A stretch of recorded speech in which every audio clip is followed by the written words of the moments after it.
Sir, पहिल्यांदा तुमचं लातूरमध्ये BJ न्यूजच्या वतीनं हार्दिक हार्दिक स्वागत.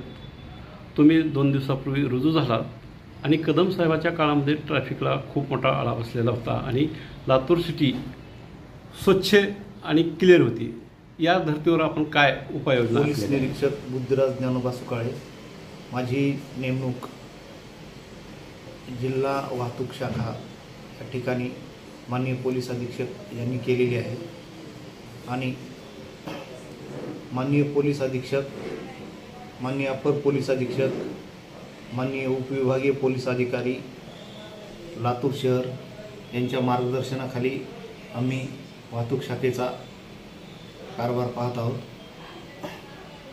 लातूर शहरामध्ये गंजगोलाई जो भाग आहे, या भागामध्ये हातगाड्यांचा मोठा प्रश्न आहे आणि दुसरं जे काही रिक्षा आहेत तर त्या रिक्षावाल्यांना प्रत्येकांना ड्रेस गणवेश यापूर्वीच वाटप केलेला आहे. कदम साहेबांच्या काळात तो वाटप करण्यात आलेला आहे. कदम साहेबांनी चांगल्या प्रकारे काम केलेलं आहे. त्याच धर्तीवर आम्ही गंजगोलाई भागामध्ये सकाळ दुपार संध्याकाळ असे जाऊन त्या ठिकाणी जे अवैध गाडे किंवा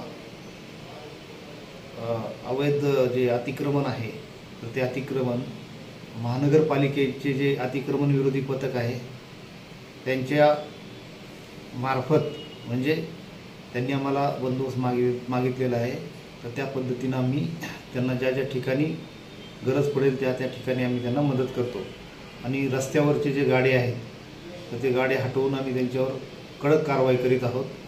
आणि रिक्षावाले जे फ्रंट सीट घेतात किंवा गणवेशात राहत नाहीत त्यांच्यावरही दररोज मोठ्या प्रमाणात कारवाया करण्यात येत आहेत.